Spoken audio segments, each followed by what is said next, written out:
Hello everyone. तो अब तक हम लोगों ने पढ़ा है कि स्टेनिंग मेथड्स के बारे में, जिसमें सबसे पहले हमने डिस्कस किया था सिंपल स्टेनिंग के बारे में। सिंपल स्टेनिंग क्या होती है कि जिसमें एक ही स्टेन यूज़ किया जाता है और माइक्रो ऑर्गेनिजम्स को कलर किया जाता है। सेकेंड टाइप हम लोगों ने देखा कि निगेटिव स्टेनिंग। निगेटिव स्टेनिंग में हमने देखा कि क्या किया जाता है, बैकग्राउंड जो होता है उसे कलर किया जाता है और माइक्रो ऑर्गेनिजम्स जो होते हैं वो कलरलेस होते हैं। It means that in negative staining micro organisms appear white against the coloured background. In simple staining, we color the microorganisms, hence it is also called as a positive staining. Okay, simple staining में हम क्या कर रहे थे? We color the microorganisms so that it can also be called as a positive staining. In negative staining, we are not coloring the microorganisms and hence it is called as a negative staining. But जो simple staining और negative staining दोनों भी हमने अब तक methods जो देखी है उसमें हम एक ही स्टेन का यूज़ करते थे एट अ टाइम। तो ये हो गई दो मेथड्स। जो थर्ड मेथड है वो है डिफरेंशियल स्टेनिंग मेथड। तो आज हम डिफरेंशियल स्टेनिंग के बारे में बात करने वाले हैं, which is the third method of staining. Differential staining में क्या किया जाता है, एक से ज़्यादा स्टेन का यूज़ किया जाता है। तो the staining technique which differentiate और distinguish between different types of bacteria is termed differential staining technique. ऐसी स्टेनिंग की मेथड जो क्या कर रही है, डिफरेंशिएट और distinguish between different types of bacteria, जो कि जो अलग अलग टाइप के बैक्टीरिया है उन्हें हम डिस्टिंग्विश करना चाहते हैं, डिफरेंशिएट करना चाहते हैं। तो हमें उन्हें एक ही कलर से अगर हम कलर करेंगे तो सभी एक कलर के दिखाई देंगे, या फिर ऐसे भी होता है that the different micro organisms react differently to different stains. हर एक माइक्रो ऑर्गेनिज्म का जो केमिकल नेचर होता है वो अलग होता है, अलग अलग टाइप के माइक्रो ऑर्गेनिज्म से। तो अब ऑब्वियसली क्या होगा, their chemical nature will be different and due to this different chemical nature different microorganisms react differently to different stains. अलग अलग स्टेन को ये अलग अलग तरीके से रिएक्ट करते हैं, अलग अलग रिएक्शंस देते हैं। तो कुछ माइक्रो ऑर्गेनिजम्स होते हैं जो एक स्टेन से हम स्टेन करें तो वो स्टेन से कलर हो जाते हैं, but other microorganisms cannot take that same stain. तो इसका मतलब क्या है, कोई दो माइक्रो ऑर्गेनिजम्स है तो उनकी रिएक्शन अलग अलग है towards the single stain, and by using the benefit of this nature of the microorganisms we can color them by using the two or more different stains, and so that we can distinguish the different types of microorganisms.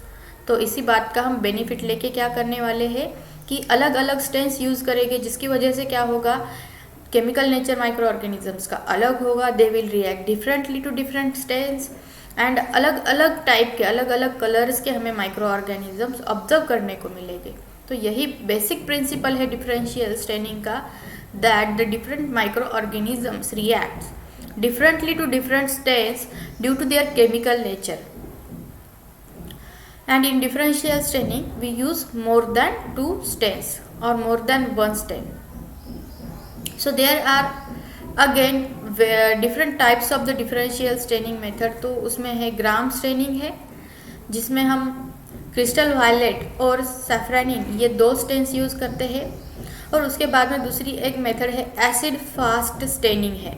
तो gram staining में generally क्या होता है, जो भी ग्राम positive bacteria होती है और ग्राम निगेटिव बैक्टीरिया होते हैं, तो हम उन दोनों में डिफ्रेंशिएट कर सकते हैं, उन दोनों को डिस्टिंग्विश कर सकते हैं। हमारे पास अगर कभी कोई मिक्स्ड कल्चर है, मिक्स्ड कल्चर का मीनिंग क्या होता है, the culture which is having more than one type of microorganisms in it, it is called as a mixed culture. तो ऐसा कल्चर जिसमें एक से ज़्यादा अलग अलग टाइप के माइक्रो ऑर्गेनिजम्स अगर प्रेजेंट है तो उस टाइप के कल्चर को कहा जाता है मिक्स्ड कल्चर और mixed population of micro organisms. तो suppose we have a mixed culture in which we have both gram positive bacteria and gram negative bacteria. So the question will come in your mind that what are the gram positive and gram negative bacteria and how we can distinguish them, or what are the characteristics which differentiates these two bacteria from each other. तो ये समझने के लिए हम आगे discuss करने वाले हैं कि ग्राम पॉजिटिव और ग्राम निगेटिव उनमें डिफरेंशिएट कैसे किया जाता है, वो एक दूसरे से अलग कैसे होते हैं। तो तब तक के लिए बस आप लोगों को इतना याद रखना है कि ग्राम स्टेनिंग में क्या होता है। ग्राम staining is a method which is utilized to distinguish between the two types of bacteria, that is gram positive bacteria and gram negative bacteria. Second method of the differential staining is the acid fast staining. Acid fast staining में क्या किया जाता है, acid fast bacteria को non acid fast bacteria के साथ distinguish और differentiate किया जाता है। तो ये एसिड फास्ट क्या होते हैं, नॉन एसिड फास्ट क्या होते हैं, इसके बारे में भी हम पढ़ने वाले हैं। तो आज सबसे पहले हम स्टार्ट करते हैं ग्राम स्टेनिंग मेथड से। Gram staining is one of the most widely applied differential staining method. Gram stain was first developed by Hans Christian Gram in 1884। तो 1884 में क्या हुआ था, हैंस क्रिस्टन ग्राम नाम के जो साइंटिस्ट है उन्होंने first time Gram staining method को डेवलप किया था। The Christian Gram, Hans Christian Gram, he is a Danish physician and by the application of gram staining it is possible to classify all bacteria into gram positive and gram negative, so which we have already discussed.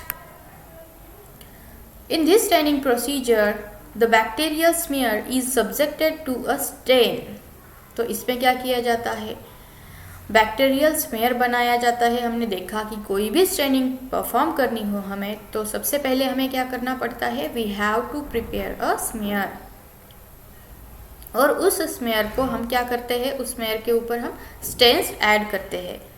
तो gram staining में क्या किया जाता है, smear बनाया जाता है। सबसे पहले उसमें डाला जाता है क्रिस्टल वायलेट, और which is also called as a gentian violet, और उसके बाद में एक डिकलराइजिंग एजेंट डाला जाता है। तो इसमें से जो भी ग्राम पॉजिटिव बैक्टीरिया होते हैं they will take crystal violet and also along with them Gram negative bacteria also take the crystal violet stain. उसके बाद में एक डिकलराइजर डाला जाता है, और डिकलराइजिंग एजेंट कह सकते हो आप उसे, वो डाला जाता है। Decolourising agent acts only on the gram negative bacteria. जो भी ग्राम निगेटिव बैक्टीरिया होते हैं they lose the first stain which is a crystal violet और जेंशियन वायलेट, इसे ये लूज कर देते हैं। बस जो ग्राम पॉजिटिव बैक्टीरिया होते हैं उनके पास ही ये कलर रह जाता है। और उसके बाद में लास्ट में क्या होता है, जो ग्राम पॉजिटिव होते हैं वो तो फर्स्ट वाला स्टेन ले लेंगे, but due to the action of the decolourising agent all the gram negative bacteria will lose their colour, so they will appear colourless. But हमें दोनों में डिस्टिंग्विश करना है, ग्राम पॉजिटिव और ग्राम निगेटिव में। तो बाद में एक स्टेन यूज़ किया जाता है जो कि क्या करता है, जो पहला स्टेन जो भी बैक्टीरिया लूज करेंगे उनको कलर करने के लिए एक दूसरा स्टेन यूज़ किया जाता है, तो उसे कहा जाता है counter stain. And the counter stain used in a gram staining procedure is a safranin. तो क्रिस्टल वायलेट जो होता है that is violet in colour, उसके नाम में ही है कि it is violet in color, and saffronin is a pink in color। तो जितने भी ग्राम पॉजिटिव बैक्टीरिया हो गए they will take the crystal violet and they will not lose that colour even after the addition of the decolourising agent. But gram negative bacteria will lose the first colour. क्यों lose करेंगे, what is the mechanism how the first stain is retained by the gram positive bacteria and not by the gram negative bacteria। तो इसके बारे में ये जो mechanism है इसका we will discuss it in later slides। तो बाद में क्या होता है, ये दोनों में से फर्स्ट ने तो स्टेन ले लिया है, वायलेट स्टेन ले लिया है, वो लूज नहीं करने वाले हैं जो भी ग्राम पॉजिटिव बैक्टीरिया है। तो एट द एंड जब हम स्लाइड को ऑब्जर्व करेंगे in the microscope then we will see that all the purple colored microorganisms will be gram positive and those which have lost the crystal violet stain and then taken the counter stain which is a safranin, so they will appear pink in color. Means here ultimately we can say that in a gram staining method the gram positive bacteria will appear purple in color and gram negative will appear pink in color. तो ये होगा इसका final observation. तो bacteria which retain the violet stain appears dark blue, या फिर इसे क्या कहा है कि डार्क ब्लू या फिर वायलेट, तो इन्हें ग्राम पॉजिटिव कहा गया है. And those get decolourise due to the action of the decolourising agent. They will take the counter stain and that will appear pink in colour and those we will call as gram negative bacteria. तो ये सब introductory part होने के बाद में एक over idea आ गया है हम लोगों को कि what is the Gram staining, क्या किया जाता है इसमें. तो अभी ग्राम स्टेनिंग समझने के लिए, उसका प्रिंसिपल समझने के लिए we should know about the structure of the Gram positive and gram negative bacterial cell wall. Cell wall का स्ट्रक्चर हमें जानना ज़रूरी है. तो यहाँ पे सेल वॉल का स्ट्रक्चर क्यों जानना ज़रूरी है, क्योंकि सेल वॉल में ही क्या होता है, ये स्टेन लिया जाता है. जो भी बैक्टीरिया का सेल वॉल है that gains the stains which we use in the staining method. तो सबसे पहले है ग्राम पॉजिटिव और ग्राम निगेटिव बैक्टीरिया के सेल वॉल का स्ट्रक्चर. तो आप इस डायग्राम में, इस स्लाइड में देख सकते हो, जो फर्स्ट वाली डायग्राम है तो उसमें है ग्राम पॉजिटिव बैक्टीरिया लिखा है जहाँ पे हेडिंग में. वो जो डायग्राम है उसमें अगर आप सबसे नीचे देखो तो सबसे नीचे क्या लिखा है, साइटोप्लाज्म. तो साइटोप्लाज्म है मतलब वो जो पार्ट है सबसे नीचे वाला, that is the inside of the cell. Cell की जो अंदर की साइड है वो है साइटोप्लाज्म. सेल के अंदर साइटोप्लाज्म होता है तो वो है साइटोप्लाज्मिक साइड. साइटोप्लाज्म होने के बाद में सेल की जो फर्स्ट बाउंड्री होगी सबसे पहली वाली, that will be cell membrane. और सेल मेम्ब्रेन के बाहर में सेल वॉल होगी. कभी कभी पॉलीसैकेराइड्स भी हो सकते हैं सेल वॉल के बाहर होंगे. तो इस तरीके से सेल के बाहर हमारे बॉडी के ऊपर जैसे स्किन होती है, उसके अलग अलग लेयर्स होते हैं, अलग अलग डर्मिस होते हैं. तो उसी तरीके से जो बैक्टीरियल सेल वॉल है, सेल है, तो उसमें भी क्या होते हैं, अलग अलग लेयर्स होते हैं मेम्ब्रेन के. तो सबसे पहले वाली बाउंड्री कौन सी होती है, the first boundary is a cell membrane which is also called as a cytoplasmic membrane. को कुछ भी कह सकते हैं, दोनों भी इसी के नाम है. तो जो सबसे पहले वाली बाउंड्री है तो उसमें आप देख सकते हो it is looking yellow and orange coloured, that is a cell membrane. तो सेल मेम्ब्रेन होती है. ग्राम पॉजिटिव हो या फिर ग्राम निगेटिव बैक्टीरिया हो, दोनों में भी first boundary will be cell membrane. After cell membrane, you can observe that there is a difference in the structure of the cell wall of the gram positive and gram negative bacteria. तो जो cell membrane है ये कैसे बनी होती है, तो cell membrane में जो सर्कुलर फॉर्म में आप देख रहे हो that are the phosphate heads, और उसके बाद में जो अंदर की साइड में दो दो आपको टेल्स दिख रही है, that tails are called as a lipid tails. और ऐसा एक नीचे लेयर है और ऊपर की तरफ उसी के जैसा एक दूसरा लेयर है जो कि अपोजिट डायरेक्शन में एक दूसरे को फेस करते हैं. तो जो सेल मेम्ब्रेन होती है इसका नेचर होता है it is a phospholipid by layer in nature. तो फॉस्फोलिपिड क्यों, क्योंकि फॉस्फेट के हेड्स है और लिपिड की इसके पास टेल्स प्रेजेंट होती है. तो cell membrane is a phospholipid bilayer. इसके बाद में जो ग्राम पॉजिटिव बैक्टीरिया है इसमें देख सकते हो आप जो साइटोप्लाज्मिक मेम्ब्रेन है उसके ऊपर आप देख सकते हो एक ही पूरा लेयर है जिसे कहा है पेप्टिडोग्लाइकन. तो पेप्टिडोग्लाइकन क्या होते हैं, peptidoglycan is a layer made up of sugars and amino acids. तो इसमें शुगर्स होते हैं और अमीनो एसिड्स होते हैं. तो शुगर कौन सी होती है, generally the peptidoglycan is having a two kinds of sugar which are called as a NAG and NAM respectively. तो नाग और नाम ये दो शुगर्स होती है पेप्टिडोग्लाइकन के अंदर. नाग NAG, नाग का लॉन्ग फॉर्म है N acetyl glucose amine and other is a नाम that is N acetyl muramic acid. तो नाग और नाम ये 2 टाइप की शुगर होती है और इसमें अलग अलग अमीनो एसिड्स होते हैं और ये एक दूसरे के साथ कनेक्ट होते हैं और इससे एक मैश लाइक स्ट्रक्चर बनता है। तो आप इस डायग्राम में देख सकते हो ये जो स्ट्रक्चर है it is a mesh like structure और इसका लेयर जो है, इसका थिकनेस जो है that is more in a Gram positive bacteria. तो ये सिंपली ग्राम पॉजिटिव में क्या है, एक सेल मेम्ब्रेन है which is having the peptidoglycan layer at its outside which is a thick layer of the peptidoglycan.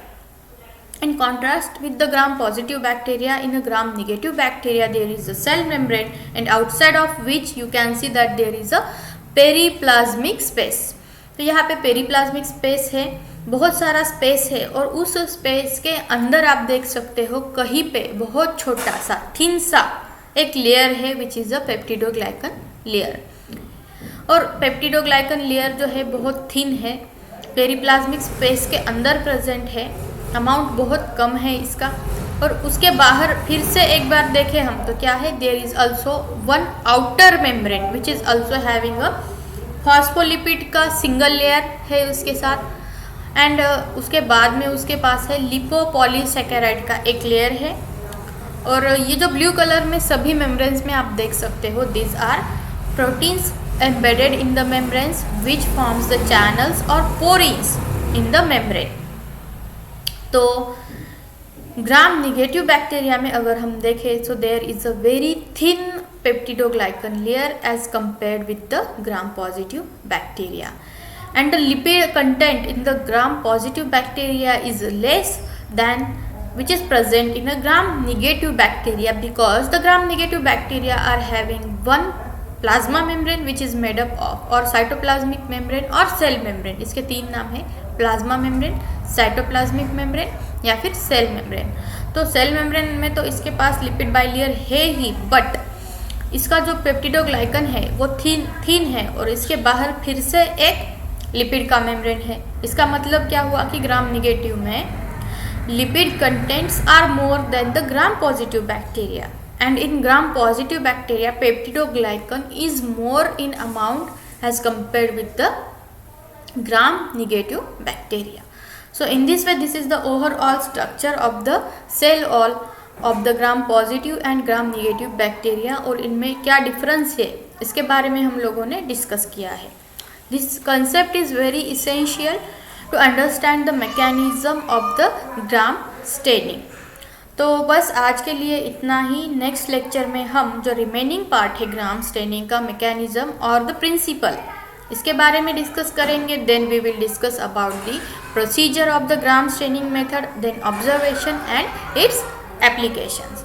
So okay, thank you.